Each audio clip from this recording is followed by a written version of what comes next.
Il faut que tu comparaisses devant César. Et voici, Dieu t'a donné tous ceux qui naviguent avec toi. C'est pourquoi, homme, rassurez-vous, car j'ai cette confiance en Dieu, qu'il en sera comme il m'a été dit. Amen.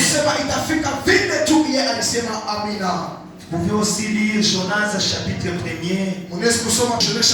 Je vais aussi parler de Paul. On a lu dans Actes des Apôtres chapitre 27.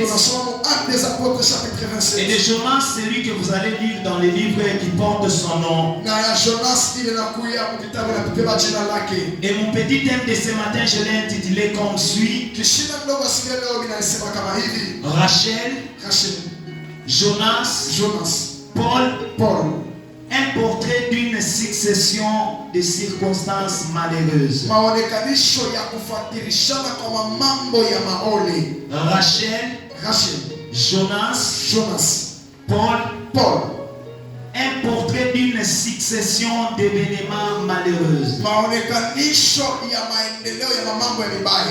Bien-aimé, il y a des personnes, quand vous regardez leur vie est une succession d'événements de douleur.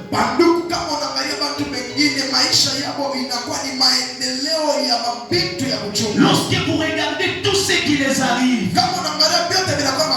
ce n'est qu'une succession de problèmes, une succession de difficultés, une succession de difficultés. Et même si cette personne-là peut vouloir impressionner le monde, il n'a pas le problème, mais vous finirez toujours par détecter qu'il y a un problème. Même si cette personne s'habillait très bien, même si cette personne mettait les cabellos, mais vous finirez toujours par savoir qu'il y a un problème ici. Il y a un problème qui est en train de frapper cette vie. Écoute bien aimé, même si l'homme autour de toi ne peut pas arriver à détecter ce qui dérange, ce qui dérange ta vie, ce qui détruit ta vie, mais à l'intérieur de toi, tu sais détecter que ça ne va pas. C'était le cas de ce général. La Bible dit ceci. Ce général, il était acclamé par le monde. Chaque fois qu'il partait à la guerre, il rapportait toujours la victoire. Il suffisait qu'il y ait guerre dans ces pays. Et même les rois savaient que si ce général partait à la guerre, lui va nous ramener la victoire.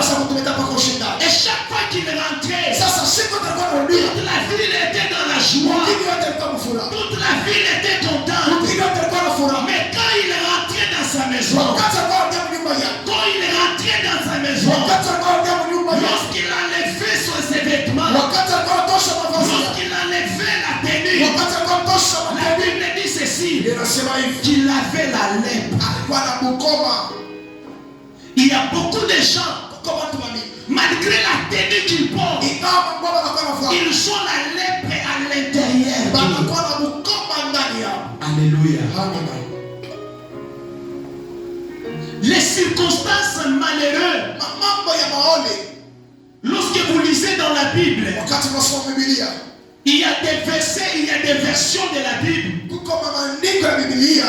Lorsqu'on parle des circonstances, c'est que dans ces versions-là, on nous parle des événements, on nous parle des problèmes, mais il y a aussi dans d'autres versions, lorsqu'on parle des circonstances, on voit la saison. Alléluia. Parlant des événements, Lorsqu'on parle d'une circonstance malheureuse, c'est-à-dire dans la vie de cet homme, il n'y a que la succession des événements de pleurs, à tel point que la personne peut commencer à se remettre en question. Il commence à se poser des questions.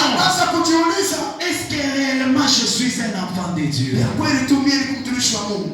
Lorsqu'il regarde les problèmes qui arrivent, lorsqu'il regarde les événements qui entourent sa vie, il se dit, est-ce que vraiment Dieu me connaît?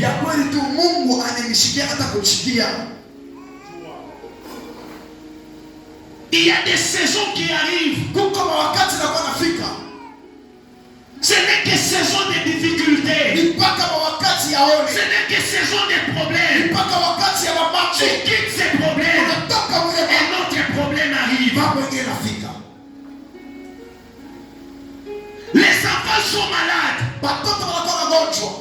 Tout l'argent que tu avais, tu as dépensé. Les enfants sont guéris. Une fois que tu touches de l'argent, c'est encore la femme qui tombe malade. Une fois que tu résous ces problèmes, un autre problème de malheur frappe encore. Tu te demandes, est-ce que ce Dieu existe vraiment? Ce matin, Dieu m'envoie pour te dire que malgré ce par quoi tu passes, il est avec toi. Car il a dit, je ne t'abandonnerai pas, je ne te laisserai pas.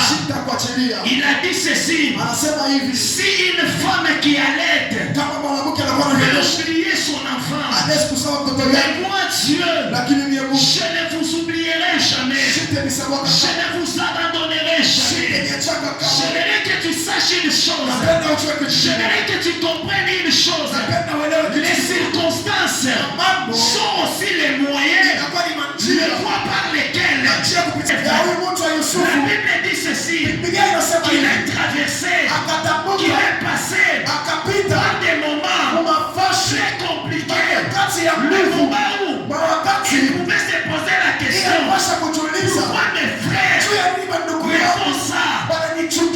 Mais un jour, il a dit à ses frères, le mal que vous avez voulu me faire, Dieu l'a transformé en bien. Ma prière ce matin pour toi, c'est que Dieu commence à transformer cette circonstance malheureuse en une circonstance de gloire, en une circonstance de joie. Et c'est là au nom de Jésus.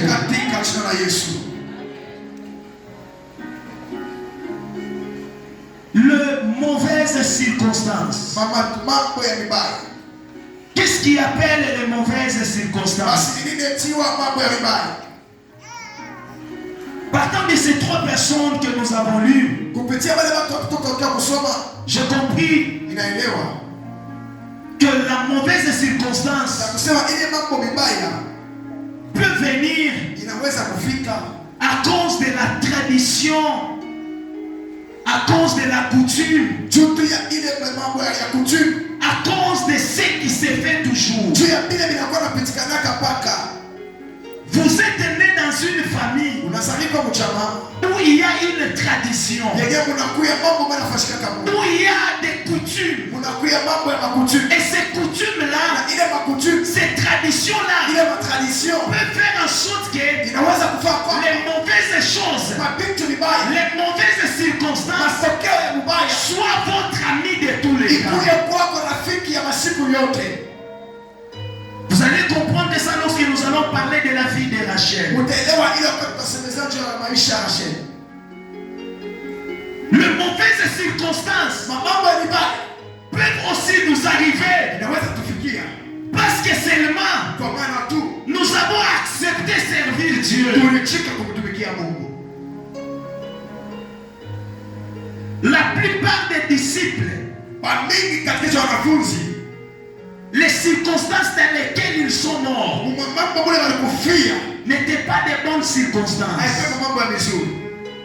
Ils sont morts dans ces circonstances, non pas parce qu'ils étaient des voleurs, non pas parce qu'ils étaient des malfaiteurs, mais ils sont morts dans ces circonstances parce qu'ils ont accepté élever la croix de Jésus. Je vais dire à une personne, ce n'est pas parce que tu es fidèle à Dieu, ce n'est pas parce que tu as accepté Christ que les mauvaises choses ne t'arriveront pas. Tu peux être un vrai chrétien, marchant dans la crainte de Dieu, obéissant à la parole de Dieu, faisant ce que Dieu demande, mais les mauvaises choses t'arrivent. Va poser la question aux disciples.